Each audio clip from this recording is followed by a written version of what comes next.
الحمد لله نحمده ونستعينه ونستغفره ونعوذ بالله من شرور أنفسنا ومن سيئات أعمالنا من يهده الله فلا مضل له ومن يضلله فلا هادي له ونشهد أن لا إله إلا الله وحده لا شريك له ونشهد أن سيدنا ونبينا ومولانا محمدا عبده ورسوله أما بعد فأعوذ بالله من الشيطان الرجيم بسم الله الرحمن الرحيم كل نفس بما كسبت رهينة إلا أصحاب اليمين في جنات يتساءلون عن المجرمين ما سلككم في سقر قالوا لم نك من المصلين ولم نك نطعم المسكين وكنا نخوض مع الخائضين وكنا نكذب بيوم الدين حتى أتانا اليقين فما تنفعهم شفاعة الشافعين فما لهم عن التذكرة معرضين آمنت بالله صدق الله مولانا العظيم وصدق رسوله النبي الكريم ونحن على ذلك من الشاهدين والشاكرين والحمد لله رب العالمين اللهم أنت ربي لا إله إلا أنت خلقتني وأنا عبدك وأنا على عهدك ووعدك ما استطعت أعوذ بك من شر ما صنعت أبوء لك بنعمتك علي وأبوء بذنبي فاغفر لي فإنه لا يغفر الذنوب إلا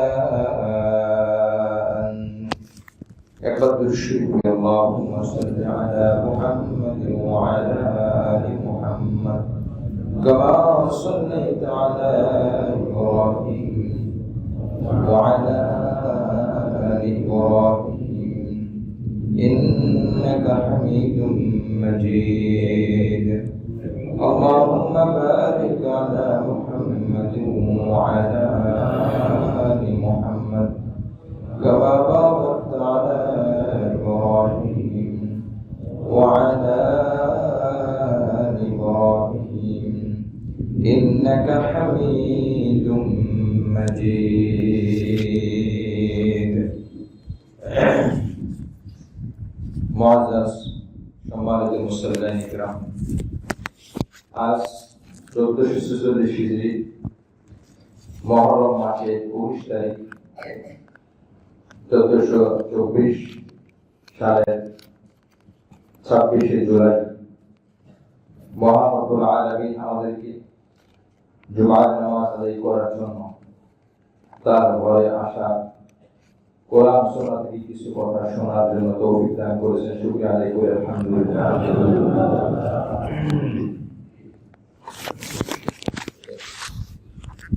দুনিয়াতে আল্লাহ পাক মানুষকে পাঠিয়েছেন জিনকে পাঠিয়েছেন যা কিছু আমাদের চোখের সামনে আমরা দেখি অথবা চোখের আড়ালে থাকি সবই আল্লাহর সৃষ্টি। এই সব কিছু এক সময় ছিল না, তখন আল্লাহ পাক ছিলেন।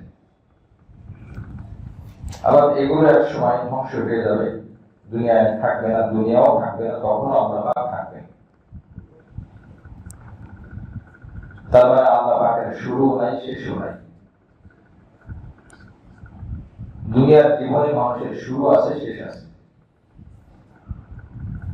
রূহের জগৎ আল্লাহ পাক রূপ সৃষ্টি করার আগে শুরু ছিল না। এক কথায় মানুষকে আল্লাহ পাক সৃষ্টি করেছেন, জিনকে সৃষ্টি করেছেন, সাথে সাথে পৃথিবীতে যা কিছু আল্লাহ পাক সৃষ্টি করেছেন, যেগুলোর উপকার আমরা সরাসরি গ্রহণ করি অথবা সরাসরি গ্রহণ করি না, আড়াল থেকে গ্রহণ করি, গোপন থেকে আমাদের সেবা দিয়ে যায়। সবকিছু ধ্বংস হওয়ার পর সব শেষ হয়ে যাবে, তাদের আর কোনো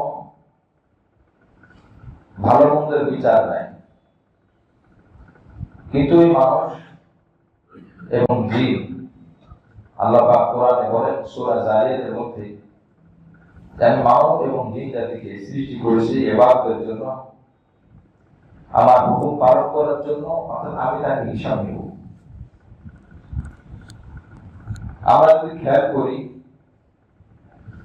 কোরআনে কিন্তু বলা আছে সকলেই, সব প্রাণী, নিষ্প্রাণ প্রাণ সকলেই কিন্তু আল্লাহর ইবাদত করে।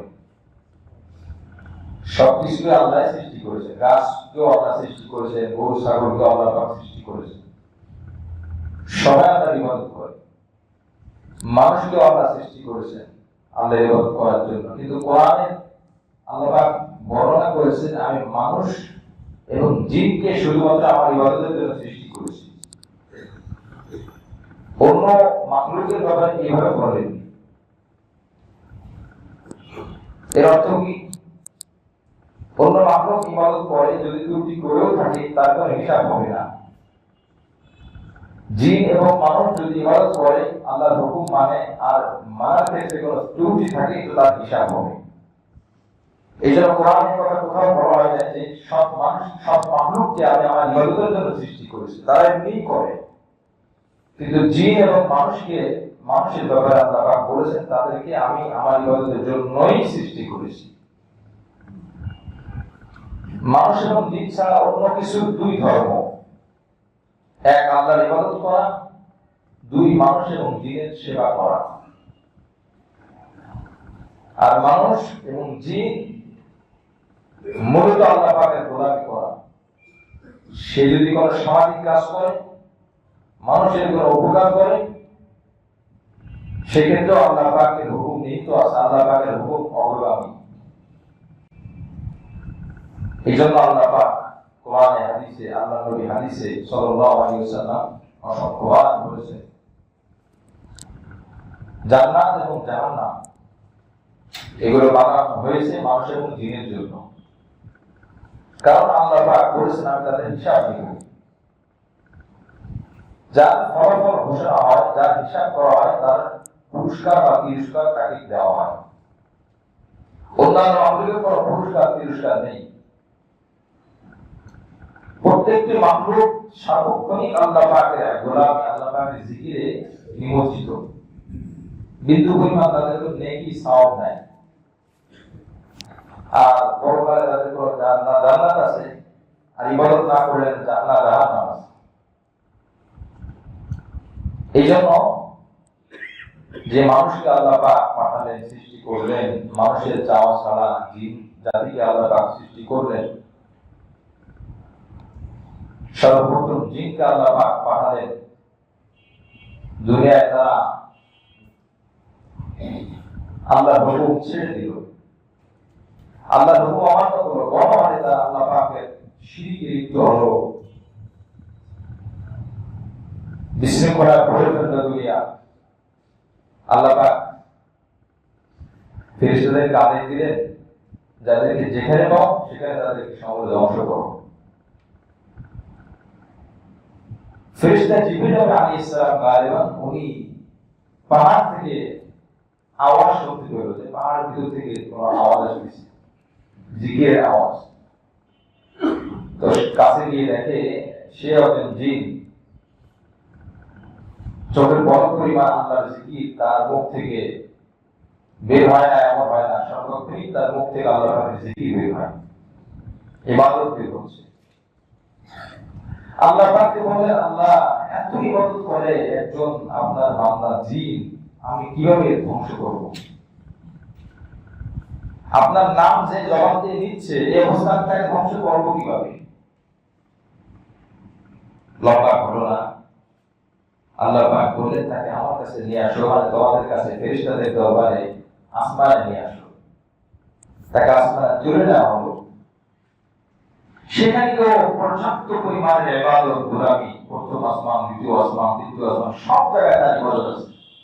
আল্লাহ পাক তাকে সুযোগ দিয়েছেন, ক্ষমতা দিয়েছেন ইবাদত করার, সব জায়গায় সে ইবাদত করে। আল্লাহ খুশি হয়ে এক পর্যায়ে তাকে সাইয়্যিদুল মালায়েকা, ফেরেশতাদের লিডার, ফেরেশতাদের নেতা বানিয়ে দিলেন। সুবহানাল্লাহ। বোঝা গেল আল্লাহ পাকের আনুগত্য যে যত বেশি করে আল্লাহ পাক তার উপর তত বেশি খুশি হন।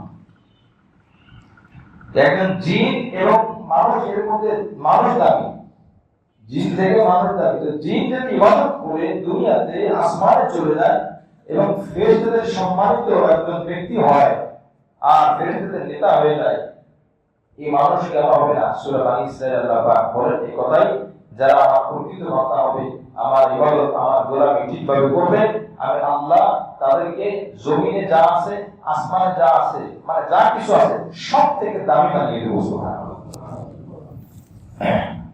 ওয়ালাকাদ কাররামনা বানি আদম ওয়া হামালনাহুম ফিল বাররি ওয়াল বাহর। সূরা বানী ইসরাঈলের কথা আল্লাহ পাক বলেন, বনি আদমকে আমি জমিনে এবং আসমানে যা কিছু আছে সব থেকে সম্মানিত করব, যদি তারা তার হুকুম পালন করে, আল্লাহর হুকুম পালন করে আসতে পারে। মুআজ্জাজ হাজির, এই জন্যই মানুষ এবং জিনের জন্য জান্নাত আছে, জাহান্নাম আছে।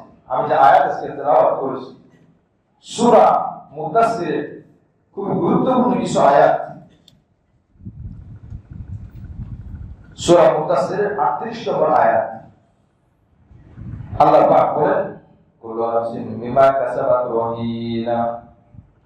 প্রত্যেকটি মানুষ, প্রত্যেকটি নফস সেটা কর্ম করে, এই কর্মের দায়িত্ব তার উপরে,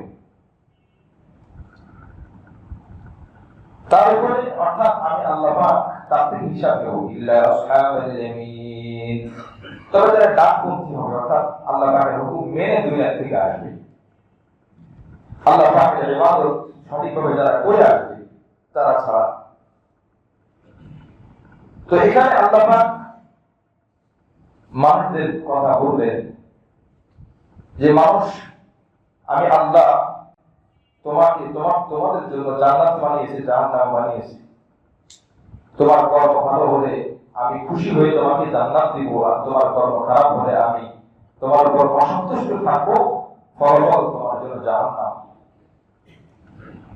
সাহাবায়ে কেরাম রাদিয়াল্লাহু তাআলা আলাইহিম আজমাইন নবী আলাইহিস সালামের কাছে জিজ্ঞাসা করলেন, হে আল্লাহর রাসূল, জাহান্নামের সবথেকে কম শাস্তি কি হবে? সবথেকে কম শাস্তি রাস্তাঘাটে চলাফেরার ক্ষেত্রে আইন লঙ্ঘন করে চললে মামলা হয়,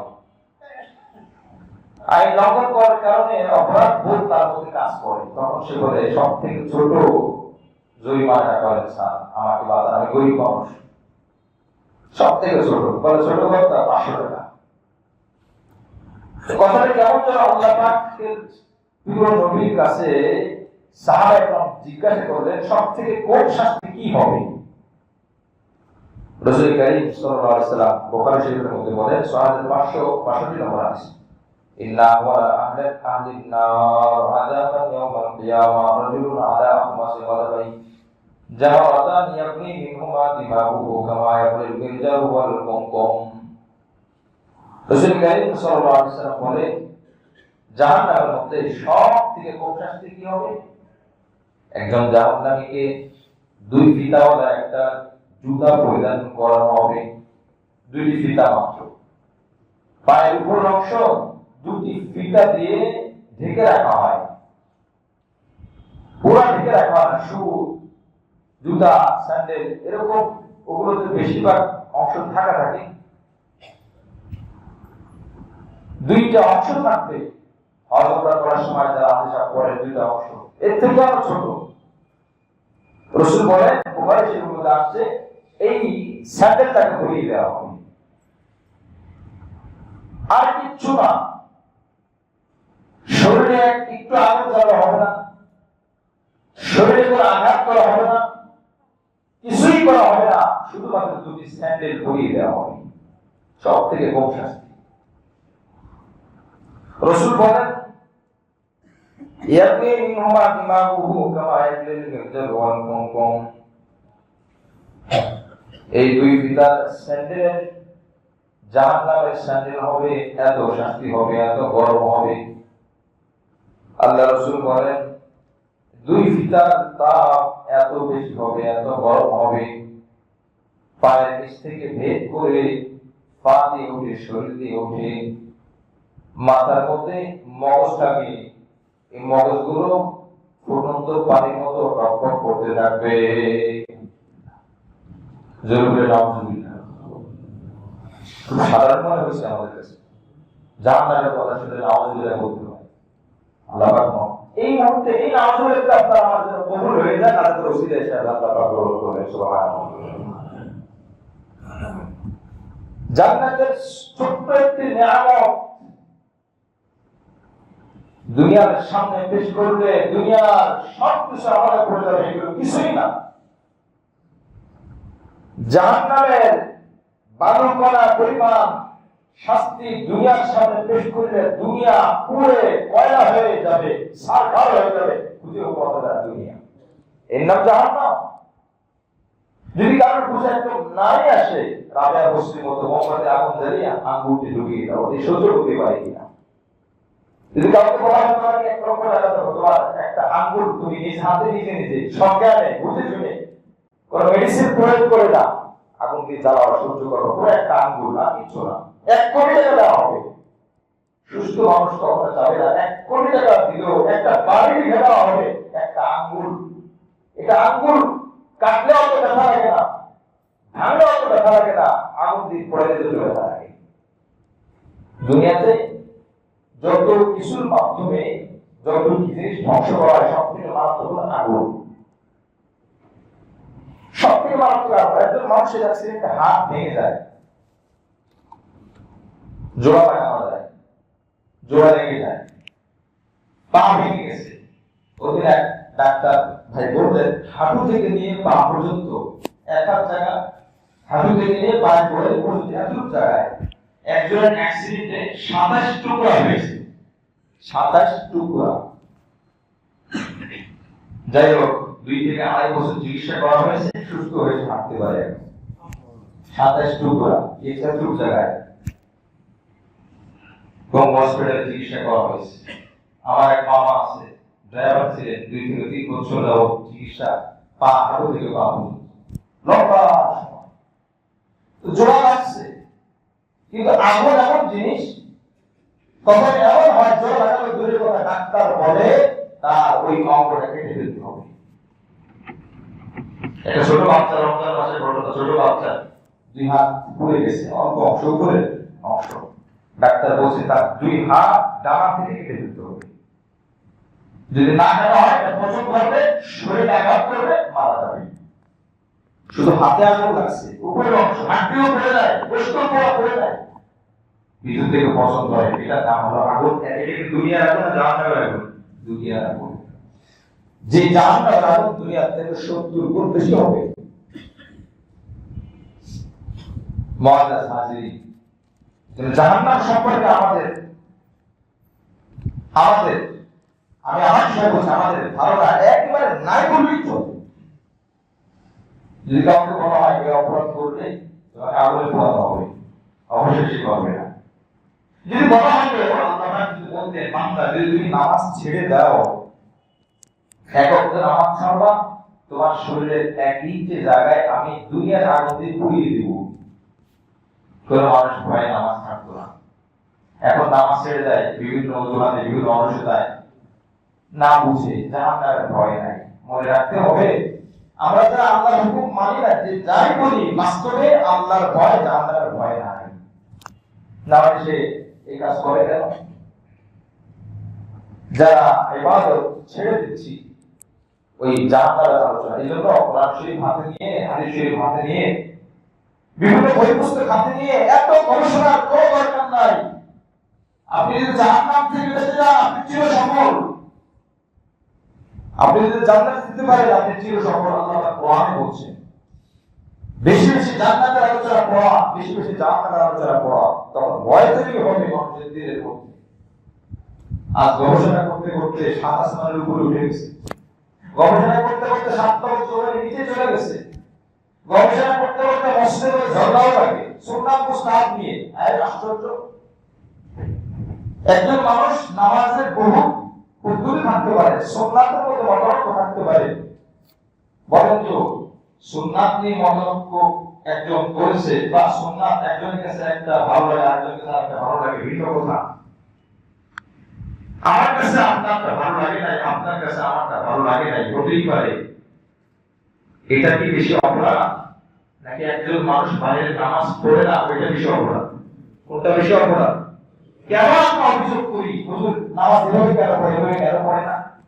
আপনার কাছে আমার বিনয়ের সাথে সম্মান প্রশ্ন, কয়দিন আপনি বেনামাজের কাছে গিয়ে নামাজ পড়ার জন্য দাওয়াত দিয়েছেন? কয়দিন গিয়েছেন আপনি?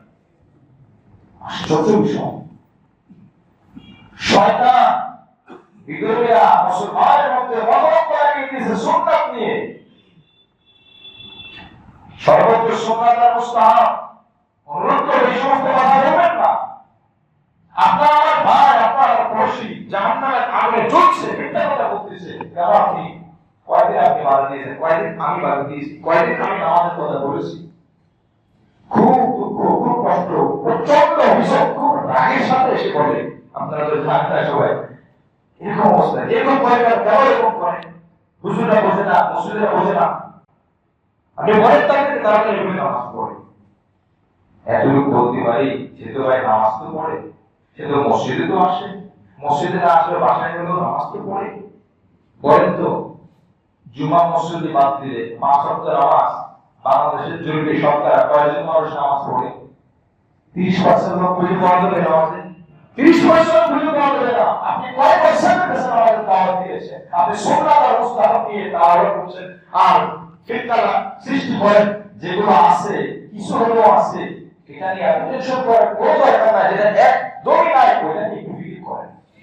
এই 10টা লোক যদি 10টা বেনামাজির কাছে যেত, 10 জন মিথ্যাবাদী তার কাছে যেত, জুলুম করে, ভাইয়ের হক নষ্ট করতেছে, বোনের হক ঠিকভাবে দেয় না।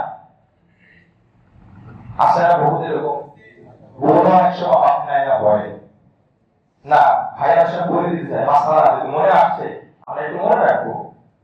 দেখেন, যখন কেউ নামাজি মানুষ ভাই বোনের হক নষ্ট করে, তখন কিন্তু আগেই বলে আর নামাজ পড়ে কি হবে, আগেই কিন্তু নামাজ পড়ে দেয়। আপনি আগে কিন্তু নামাজ চলে যায়, কি বলে কথা ঠিক কিনা? একদম দাঁড়িয়ে এখন দাঁড়িয়ে কি হবে, বোনের হক নষ্ট করে তাই দাঁড়িয়ে তো দোষ কি দাঁড়িয়ে দাঁড়িয়ে কি দোষ করলো? কি হবে, অবদান করে কি হবে, বোনের হক নষ্ট করে। পাঞ্জাবি টুপি কি বোনের হক নষ্ট করে কথা বলছে? এটার উপর কেন আমরা বলি না? আমরা পাঞ্জিবটা নিয়ে কখনো বলবো না, কারণ দাঁড়িয়ে নবীদের একটা গুরুত্বপূর্ণ সুন্নাত। নবী হাদিসে বলছেন 3 শব্দ: দাড়ি ছেড়ে দাও, দাড়ি বড় করো, দাড়ি পূর্ণ করো। 3 শব্দ, 3 শব্দ হাদিসে বলা আছে। আর ভিউ পূর্ণ করো, আর হু ছেড়ে দাও। দাড়ি পূর্ণ করো, দাড়ি ছেড়ে দাও, আফু দাড়ি বড় করো। তো নবী হাদিস কইলে কেন আমরা বলি, করে সেটা কি মিল হলো? এবারে বলবো না। মাল হাজির বোন অনেক সময় বোনকে দিতে যায় ভাই, ভাই উদ্দেশ্য ভালো যে তোমার সম্পদ তুমি নিয়ে নাও, মনে করে না আমি নেবো না, আর বলবো আপনার ব্যাগে আছে, আপনার ব্যাগে আসবে না। কি বলেন, এই সম্পদটা কি ভাইয়ের নিজের সম্পত্তি বোনকে দিচ্ছে? বাবার সম্পদ বোনকে দিচ্ছে। এই ভাইয়ের দায়িত্ব বোনকে একদম পাই করে বুঝিয়ে দেওয়া। 1 বিঘা জমি যদি কেউ জেনে বুঝে ভক্ষণ করে, আল্লাহ পাক 7 তবক জমি আমরা সামলাতে পারবো? 5 মিনিটেও আমরা নিতে পারি না। 7 তবক জমিন তার কাঁধে আপনার বেঁধে দেওয়া হবে, তার এটা নিয়ে হাঁটো। 1 বিঘা জমি ভক্ষ শুধু নিয়ে আছে, বোনের জমি, ভাইয়ের জমি, চাচতো ভাইয়ের জমি। এই জন্য ভোট যদি নিতে নাও চায়, ভোটকে বলে দেবো যদি ইমান খাঁটি ইমানদার হতে চাই। এবং শোনো, আমার কোরআন আমার ইসলাম আমাকে শিক্ষা দেয়, এই জমি তোমার অংশ, তুমি না নিলে যেই পরিমাণ সম্মান ভালোবাসা আমার পক্ষ থেকে তোমার প্রতি তোমার সন্তানদের প্রতি থাকবে, নেয়ার পরও বিন্দু পরিমাণ কমবে না, বরং বাড়লে বাড়তে পারে। তোমার কোনো সংকোচ না, তুমি নিঃসংকোচে তুমি বুঝিয়ে নিয়ে নাও। তাকে বুঝিয়ে নিতে হবে, সে নেবে না। সমাজের নিয়ম নাই, রেওয়াজ নাই, খুব কম, মাশাআল্লাহ একদম নাই তা অনেক ক্ষেত্রে এরকম দেখা যায়।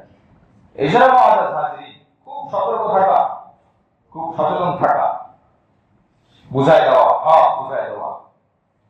একটা ফল, একটা ফলের জন্য, একটা গাছের পাতার জন্য অনেক বড় বড় বুজুর্গদের আল্লাহ পরীক্ষা করেছে।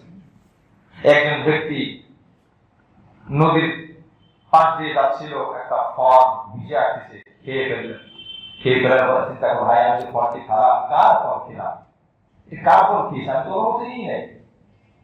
যেদিক থেকে আসে ওদিকে দৌড়াইছে, যে দেখে কোন গাছ থেকে পড়ছে, কি ফল, ওই বাগান ঢুকছে, বাগানের মালিককে অন্বেষণ করছে, বলছে হ্যাঁ বাগানের মালিক অমুক।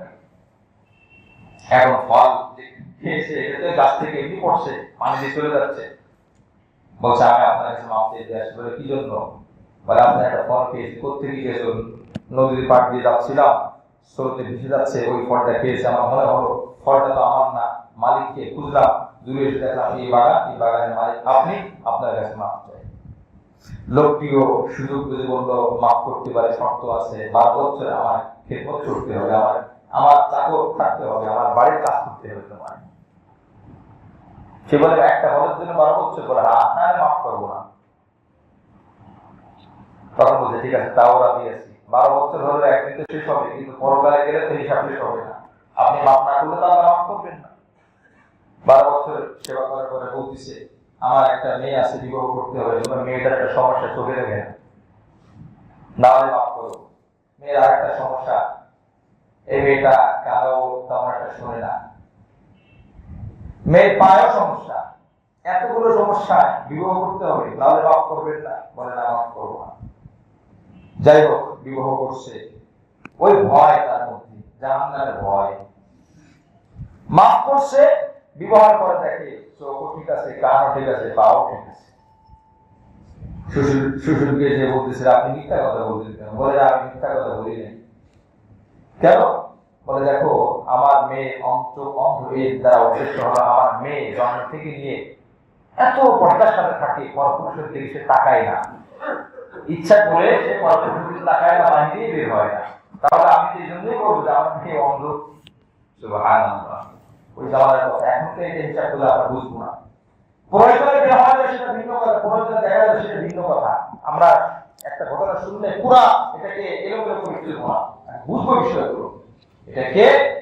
এটা কেউ না, এই পরিবারে জন্মগ্রহণ করেছে আব্দুল্লাহ বিন মুবারক রাহমাতুল্লাহ আলাইহি।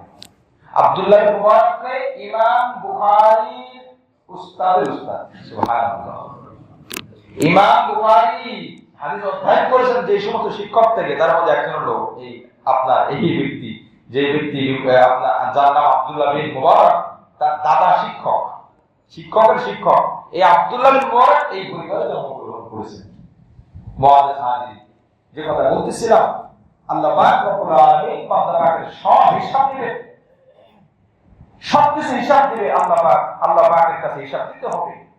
এই জন্য কোরআনের মধ্যে আল্লাহ পাক বলেন কুল্লু নাফসিন বিমা কাসাবাত রাহিনা ইল্লা আসহাবাল ইয়ামিন ফি জান্নাতি ইয়াতাসাআলুন। আল্লাহ রাসূল বলতেছেন হাদিসের মধ্যে, সবথেকে কম শাস্তি হবে একজোড়া স্যান্ডেল পরিয়ে দেওয়া হবে, পরানো হবে। রাসূল বলেন কামা একদিন মির্জাল, চূড়ার উপরে পাতিলের মধ্যে পানি থাকে, পানি ফুটন্ত পানি, এই পানি যেমন নড়াচড়া করে, টকবক করে, কি পরিমাণ গরম হলে পানি নড়াচড়া করে একা একা, এত বেশি গরম হবে।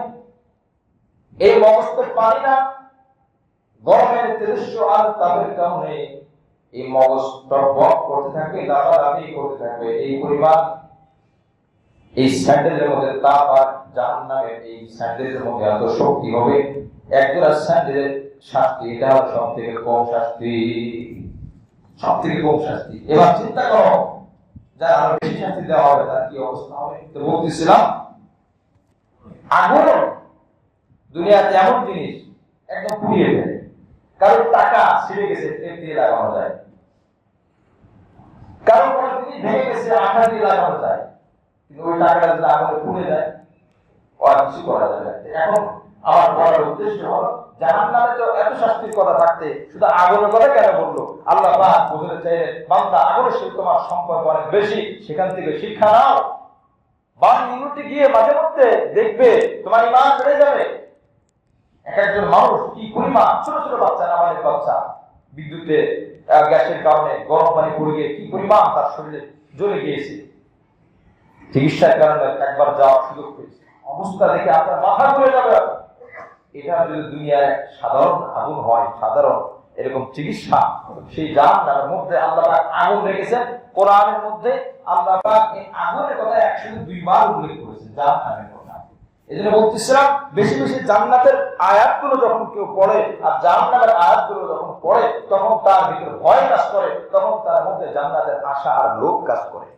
তখন সে খারাপ কাজ করে না, হাজারবার ভাবে কোরআনে বলা হয়েছে এই কাজ করলে এই শাস্তি হবে, কোরআনে বলা আছে এই কাজ না করে আল্লাহ পাক জান্নাত দিবেন, নামাজ পড়লে জান্নাত দিবেন। এজন্য আমার ভাই, আমরা আমল সুন্নাত মুস্তাহাব নিয়ে বেশি দুশ্চিন্তাগ্রস্ত হব না।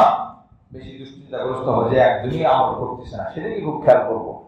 আল্লাহ পাক বলেন, ফি জান্নাতি ইয়াতাসাআলুন, জান্নাতের মধ্যে জান্নাতীরা কথাবার্তা বলবে, একে আরেকজন কাছে প্রশ্ন করবে আনিল মুজরিমিন, অপরাধীদের সম্পর্কে।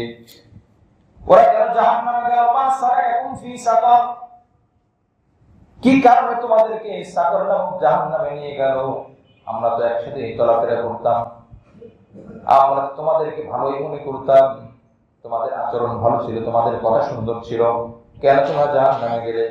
আল্লাহ পাক বলেন, বান্দারা বলবে 4 শ্রেণীর 4 ভাগে বিভক্ত হবে। 1 নম্বর, ক্বালু লাম নাকু মিনাল মুসাল্লিন, আমরা দুনিয়াতে নামাজি ছিলাম না, নামাজ পড়ি নাই, নামাজ আদায় করি নাই। তো বোঝা গেল নামাজ না পড়লে জাহান্নামে যাওয়া লাগবে কি লাগবে না? আবার নামাজ পড়লে জান্নাতে যাওয়া সুযোগ হবে, এটাও বলে সূরা মাআরিজের মধ্যে আসছে, সূরা মুমিনের মধ্যেও আসছে, আর অনেক জায়গায় আসছে। এই জন্য একটা নামাজ না পড়া জাহান্নামে যাওয়ার কারণ, যদি আল্লাহ মাফ করে আল্লাহর ব্যাপার, কিন্তু জাহান্নামে যাওয়ার একটা কারণ। কেউ মিথ্যা বলছে, এটা তো গুনার কারণ, আল্লাহ মাফ করে, সেটা তো আল্লাহর ব্যাপার, এটা তার আমার ব্যাপার না, আপনার ব্যাপার না। নামাজ পড়ে তো জাহান্নামে যেতে পারে। আরো অনেক অপরাধ আছে, মিথ্যা কথা ছাড়ায় না, মানুষকে মালের মধ্যে ঠকায়, হক নষ্ট করলো। এই জন্য 1 নম্বর আল্লাহ তাআলা বলেন, ক্বালু লাম নাকু মিনাল মুসাল্লিন, তারা নামাজি ছিল না। 2 নম্বর, ওয়া লাম নাকু নুত'ইমুল মিসকিন, এরা বলবে আমরা দুনিয়াতে মিসকিনদেরকে, অভাবীদেরকে খাবার খাওয়াইতাম না, অর্থাৎ আবশ্যকীয় যে দানগুলো আছে সে দানে আমরা শরীক ছিলাম না। আবশ্যকীয় কিছু দান আছে, ফরজ, ওয়াজিব, এই জাতীয় আত্মীয়দের সম্পর্ক, আত্মীয়তার সম্পর্ক ঠিক রাখার জন্য। 2 নম্বর, তাদেরকে আমরা দান করতাম না, খাবার খাওয়াইতাম না। 3 নম্বর, ওয়া কুননা নাকুতু মা'আল খাইদিন, তারা বলবে আমরা সমালোচনাকারীদের সাথে জান্নাত জাহান্নাম নিয়ে সমালোচনা করতাম, কোরআন বুঝতাম না, উল্টাপাল্টা ব্যাখ্যা করতাম, আল্লাহ সম্পর্কে খারাপ মন্তব্য, রাসূল সম্পর্কে সমালোচনা করতাম, ইসলাম সম্পর্কে সমালোচনা করতাম। এই সমালোচনাকারীদের সাথে আমরা সমালোচনা করতাম, এই জন্য আমাদের জাহান্নাম।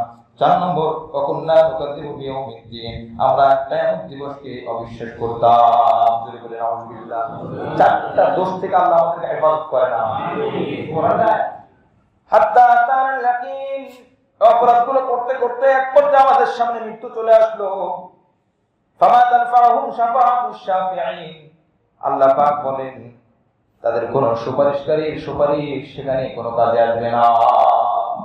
দুনিয়াতে বিপদে পড়লে মানুষ সুপারিশ করে, তার রক্ষা আছে, কিন্তু আল্লাহ পাক বলেন কোরআনের মধ্যে সূরা মাইদার মধ্যে, ওয়ালাউ আন্না লিল্লাযীনা যালামু মা ফিল আরদি জামিআন মিথলাহু মা'হু লাহতাদাউ বিহি ইয়াওমাল কিয়ামাতি মা তুকব্বিলা মিনহুম।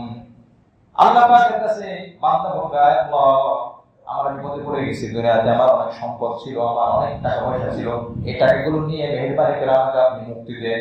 আল্লাহ পাক বলবেন মা তুকুবিলা মিনহুম, দুনিয়াতে এগুলো চলতে পারে, কিন্তু আখিরাতে আমি আল্লাহ পাক তোমার থেকে কোনো টাকা পয়সা নিব না, কারণ ওই টাকাটাতে বলো ওই টাকাটার মালিক আমি আল্লাহ, তা আমি তোমাকে দিয়েছি। দুনিয়াতে তোমার জন্ম হয়েছে উলঙ্গ অবস্থা, একটা সুতাও তো নিয়ে আসতে পারো না।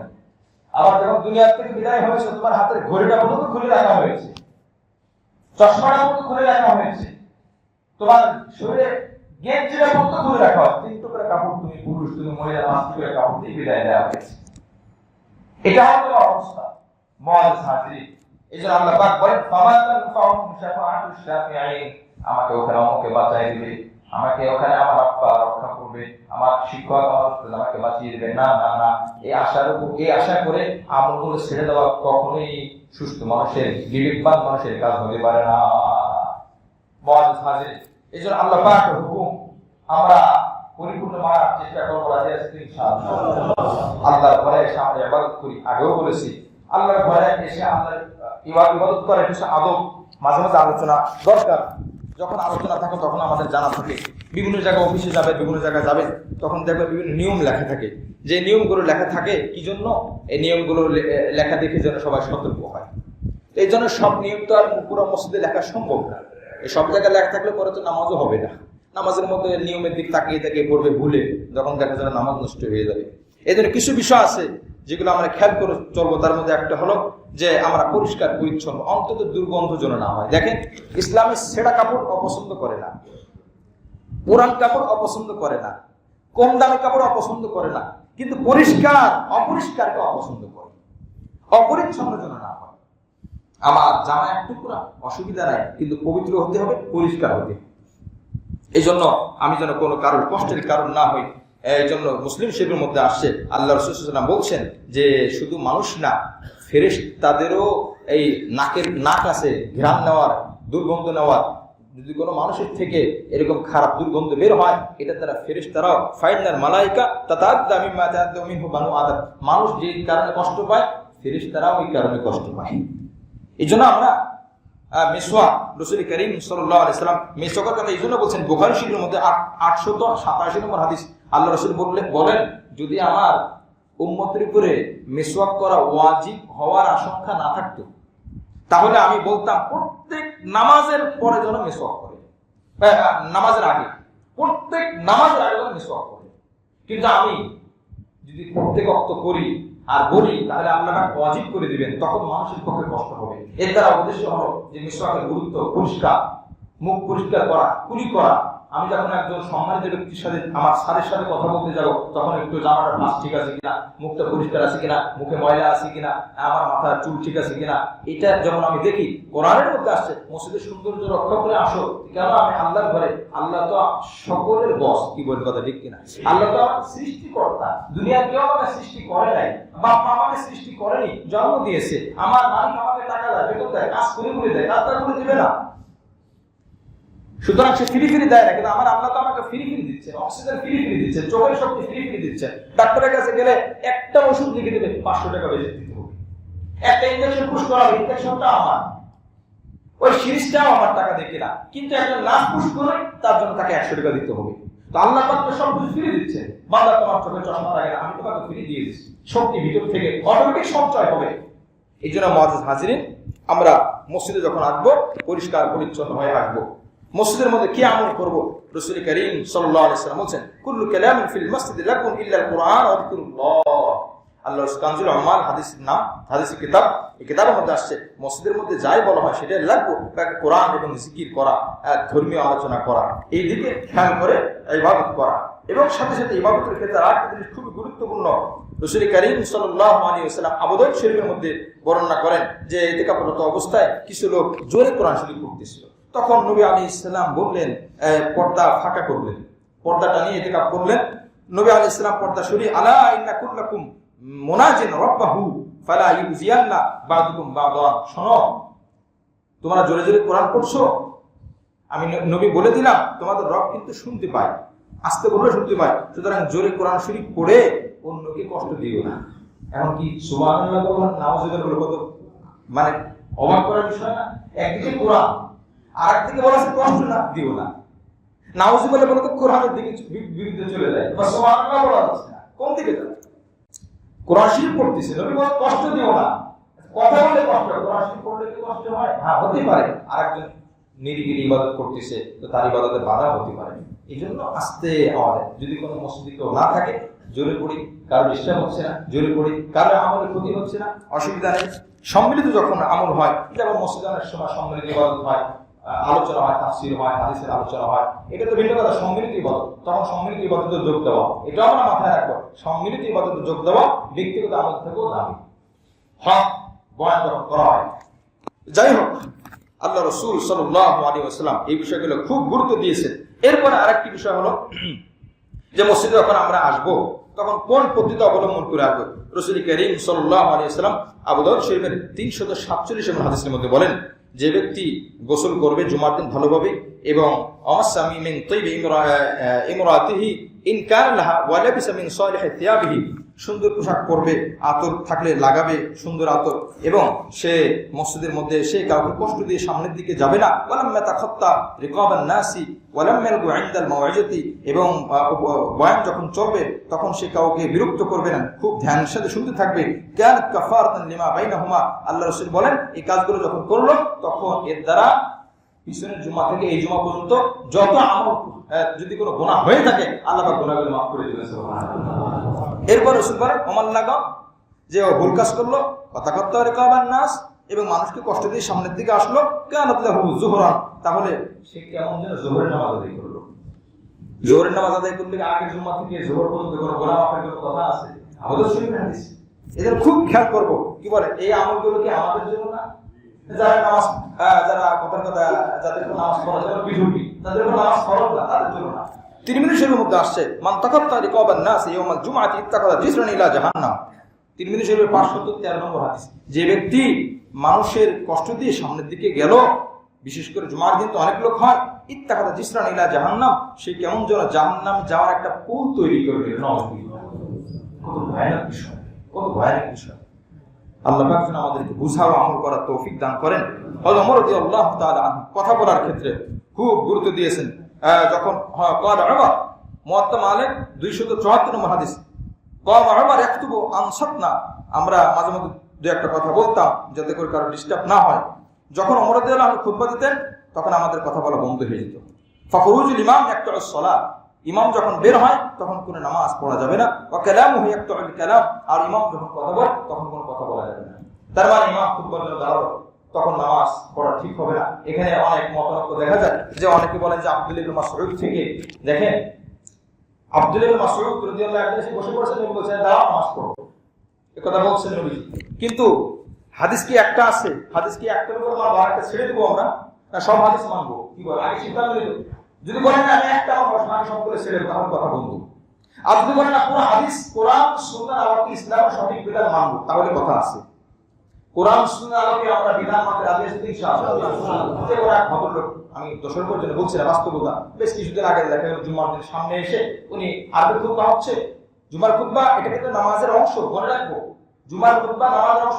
জুমার খুতবার মধ্যে যদি আরেকজনকে নিষেধ করা হয়, এটাও তিনি নিষেধ করেছেন। নবী বলেন তোমার নেকি আমার কিছুই হবে না, কেন তুমি নিষেধ করলে? ফাকাত লাহ, কারণ এটা নামাজের অংশ। এই খুতবাটা নামাজের পরে ছিল। নবীজি দেখলেন সবাই বের হয়ে গেল নামাজের পরে, নবীজি আগে নিয়ে আসলেন। এর মানে কি যে আমি কথা বলবো, আরেকজনকে ডিস্টার্ব করবো? এর মানে কি যে আমি দাঁড়িয়ে নামাজ পড়বো? এই খুতবাটা হলো নামাজের ওয়াজিব। তো নামাজের একটা ওয়াজিব আমল হচ্ছে, আর আপনি দুহুরুল মাসজিদ আদায় করবেন, এটা তো মুস্তাহাব। সকল উলামা একরাম বলছেন যেটা মুস্তাহাব, সর্বোচ্চ সুন্নাত। দুহুরুল মাসজিদ ওয়াজিব না। ওয়াজিব মানে বেতন নামাজের ওয়াজিব, ঈদের নামাজের ওয়াজিব। গুনাহ হবে, গুনাহ হবে না, মসজিদের আদব রক্ষা থাকে না। হ্যাঁ, যখন আপনি একটা আমলের মধ্যে আছেন, আপনি মনে করেন ইমাম জোহরের নামাজ পড়াচ্ছে, তখন আপনি ঢুকলেন, এখন দুহুরুল মাসজিদ আদায় না করে ইমামের সাথে যুক্ত হবো, এটাই তো নিয়ম। কারণ জামাতে শরীক হওয়া কি ওয়াজিব, জামাতে শরীক হওয়া ওয়াজিব। আপনি ওয়াজিব বাদ দিয়ে দুহুরুল মাসজিদ তখন পড়েন না। তো জুমার খুতবা শোনা, জুমার খুতবা হওয়া, এটাও তো ওয়াজিব। কিভাবে আমি দাঁড়িয়ে যাই নামাজ পড়ার জন্য? আরো ওনাকে আরো বলা হচ্ছে আপনি যদি দেখে আসলে এটা তো নবী নিষেধ করছেন, বলে সামনে খালি আছে, সামনে খালি দেখলে তারা দেখবে, এটা তো আপনার দেখার বিষয় না। রাসূল কারীম সাল্লাল্লাহু আলাইহি ওয়াসাল্লাম হাদিসের মধ্যে বলেন, সহিহ ইবনে হিব্বান, আমি যে কথা বলতেছিলাম একটা হাদিস মানতে গেলে আরেকটা হাদিস ছুটে যাবে কেন? মুসলমান কোরআন সুন্নাহর আলোকে বিধান মানবে।